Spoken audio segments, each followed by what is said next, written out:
राधे राधे महाराज जी। गुरुदेव, भगवान का प्रेम तथा भक्ति में क्या भेद है? राग, वैराग्य तथा अनुराग, इनमें क्या होता है? अनुराग में जो आनंद है, क्या वही आनंद वैराग्य में भी होता है क्या? सुनो, क्या आनंद लेना चाहते हैं हमें बताओ। सोने की दुकान में गए, बोले हार कितने का है, ये जंजीर कितने की है, बाजूबंद कितने का है, करधनी कितने की है।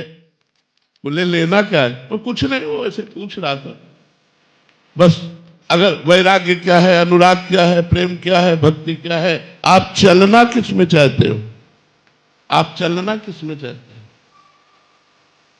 प्रभु के लिए प्रेमा भक्ति और अश्रु आए। प्रभु के लिए प्रेमा भक्ति अश्रु आए तो प्रेम मूल यह नाम है। प्रेमी रसिक जपत यह नाम, प्रेम मगन निज बन विश्राम, श्री हरिवंश जहां रहे। प्रेम की मूल जड़ नाम है। जितना नाम जप करोगे उतने भगवान से प्रेम बढ़ता जाएगा, संसार से वैराग्य होता जाएगा और अपने स्वरूप का ज्ञान होता जाएगा। भागवत के 11 स्कंद में लिखा हुआ है, एक एक कवल जैसे पाने से तुष्टि पुष्टि क्षुधा निवृत्ति होती है, ऐसे एक एक भगवान का नाम जप करने से संसार से वैराग्य, स्वरूप का बोध और भगवान से प्रेम होता है। जैसे एक कवल खवा कर रोक दिया जाए तो कई दिन के भूखे आदमी को और परेशानी हो जाती है, ऐसे ही अनंत जन्मों से भगवदानंद का भूखा जीव थोड़ा भजन करने पर उसे जलन पैदा होती है। जब वो चक्र भजन करे, कम से कम आधा पेट भोजन हो जाए, तब पता चलेगा हलवा कैसा, खीर कैसी। ऐसे ही जब 12 घंटे भजन हो निरंतर, तब हमें पता चलेगा भगवदानंद का क्या स्वरूप है, क्योंकि सारे पापों को नष्ट करके हमारे अंदर दिव्य ज्ञान प्रकट कर देगा। 2-4 माला से काम नहीं चलेगा। हम रात दिन भजन का प्रयास करें तो इसी भजन से, भजन न होई संग बिनु, और भजन बिना नहीं प्रेम। प्रेम कैसे उत्पन्न होता है? भजन से। जितना भजन करोगे उतना ही भगवत प्रेम प्रकट होता जाएगा। भजन रात दिन करो, अव्यावृत भजना, अखंड भजन, और कोई पापाचरण ना करो तो। नहीं तो भजन करते हुए यदि पापाचरण करोगे तो भी अनुभव में नहीं आएगा। जैसे चलनी में गैया दुहे और दोष दैव को दे, चलनी में जिससे आटा छाना जाता है उसमें गाय का दूध दुहे और कहते हमारे भाग्य में नहीं, क्योंकि पीने को मिलेगा नहीं, वो सब गिर जाएगा। अगर ऐसे तुम्हारे छिद्र है काम क्रोध आदि और आप भजन कर रहे हो और उन पर आप दृष्टि नहीं डाल रहे तो तुम्हारे भजन को छीन करते रहेंगे, आपको अनुभव में नहीं आएगा। पहले इन दोषों का त्याग करते हुए हम भजन करें, तब अनुराग की प्राप्ति होगी। भक्ति से अनुराग की प्राप्ति होती है, अर्थात प्रेम की प्राप्ति होती है, और प्रेम से भगवान की प्राप्ति होती है। हरि व्यापक सर्वत्र समाना, और प्रेम ते प्रगट होए में जाना। जहां प्रेम वही भगवान का प्रादुर्भाव होता है। हर्ष त्रिपाठी जी।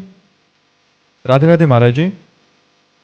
खलहू करही भल पाई सुसंगु, मिटही न मलिन स्वभाव अभंगु। महाराज जी, श्री रामचरितमानस की इस चौपाई के अनुसार कभी कभी दुष्ट भी सत्संग पाकर अच्छे आचरण करते हैं, परंतु उनका स्वभाव कभी ना भंग होने वाला मलिन स्वभाव ही रहता है। सरकार, ठीक उसी प्रकार आपके द्वारा पोषित इस महानीच का मलिन स्वभाव नहीं मिट रहा। आपके बार बार सुधारने पर भी नहीं, खल और मलिन स्वभाव में अंतर है।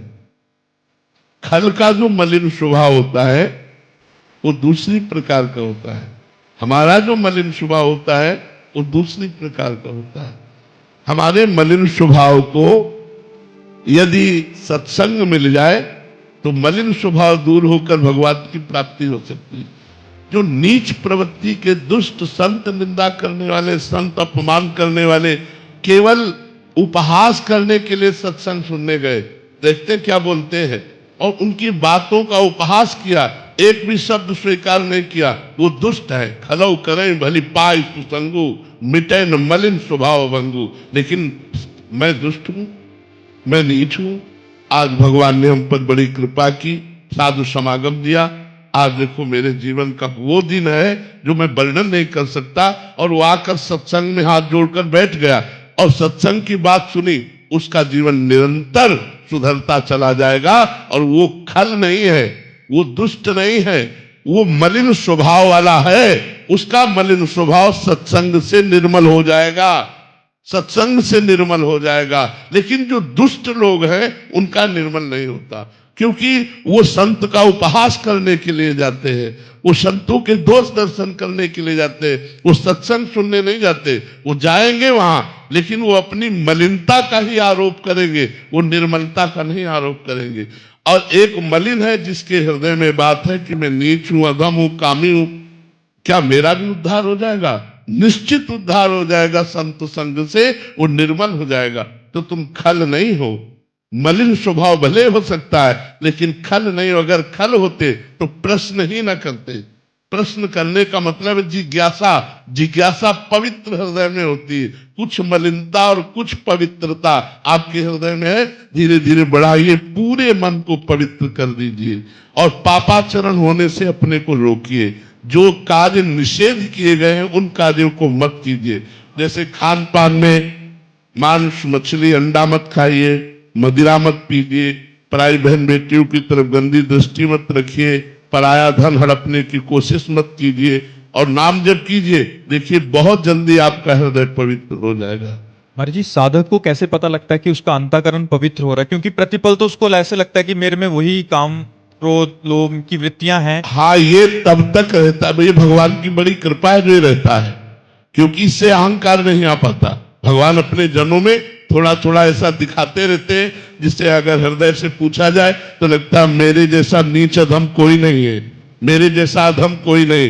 देखो इतने बड़े महाभागवत श्री सूरदास जी महाराज, जिनके सामने स्वयं भगवान बैठकर पद सुनते हैं, कह रहे हैं मौसम कौन कुटिल खल कामी, जिन मुंह को तन दियो ताको न भजन कियो ऐसो नमक हरामी।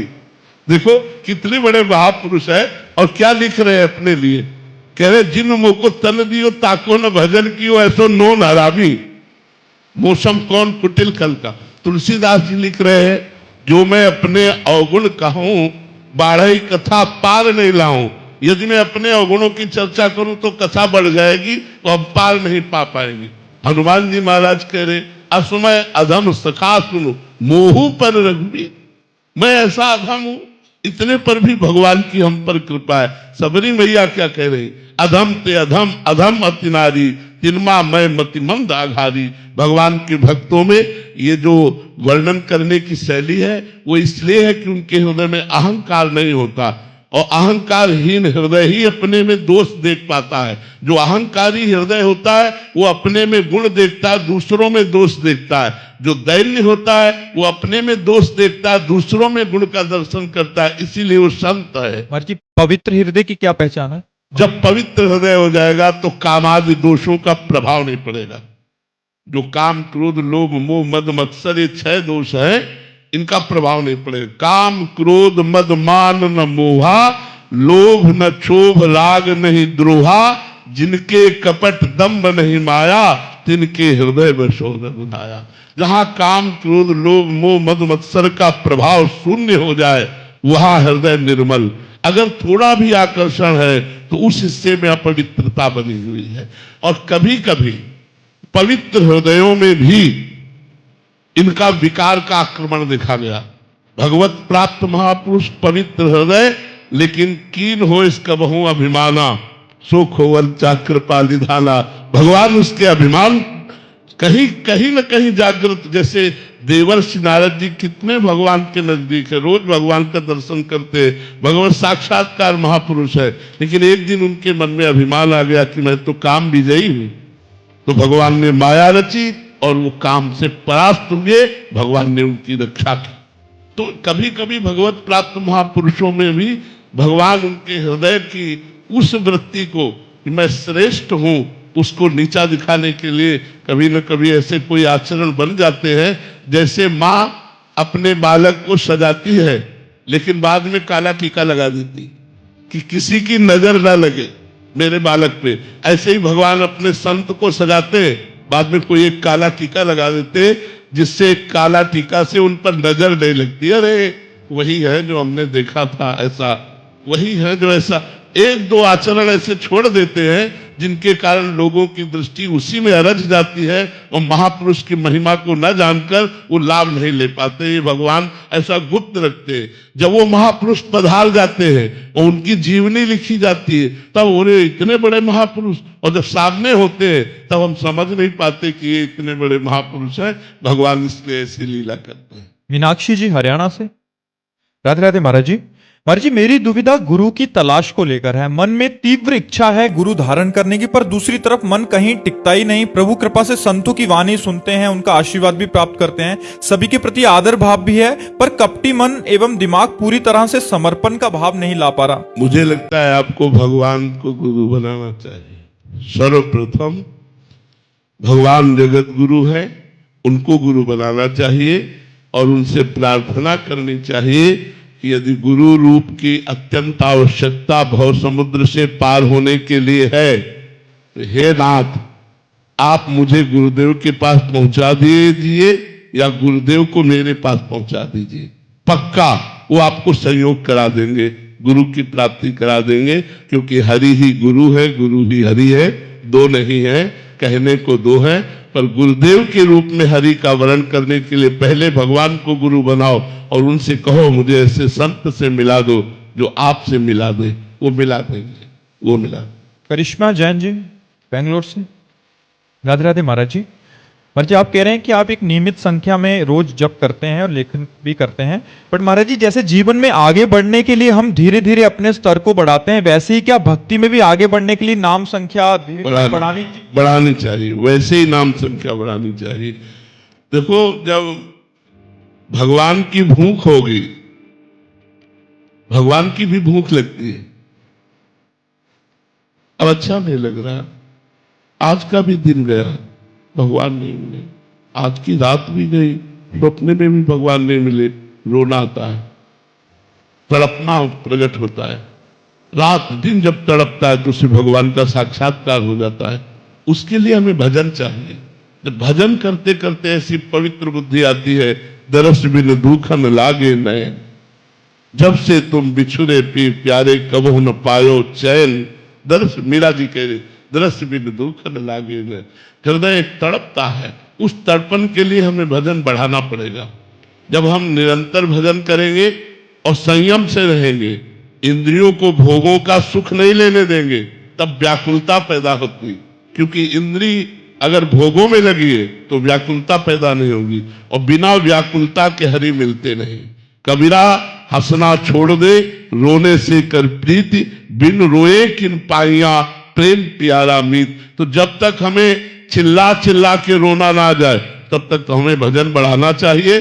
फिर इसके बाद तो भजन छोड़ता ही नहीं। पहले साधक भजन करता है, फिर भजन पकड़ लेता है साधक को, फिर वो रात दिन स्वयं चलता है, अजपा जाप चलने लगता है, वो सिद्ध पुरुष हो जाता है। इसलिए हमें तब तक भजन करना चाहिए जब तक हमें रोना ना आने लगे। फिर भजन आपको पकड़ लेगा, फिर वो आपको छोड़ेगा नहीं। श्री राधा।